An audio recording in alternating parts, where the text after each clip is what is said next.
civilizations.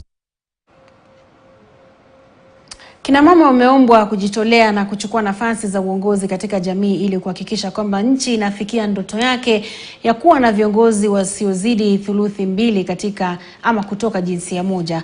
Wakizungumza katika hafla ya kuwashawishi kina mama katika eneo la Bahati, kaunti ya Nakuru, wakereketo wa masuala ya jinsia kupitia shirika la Women Empowerment Link wametaja uoga wa kukabiliana na wanaume kama changamoto kwa wanawake wengi katika kuwania nyadhifa mbalimbali.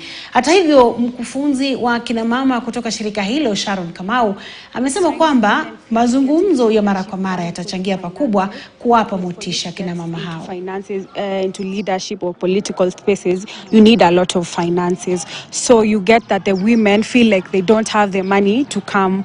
Also, fear of being attacked by the counterparts, especially men.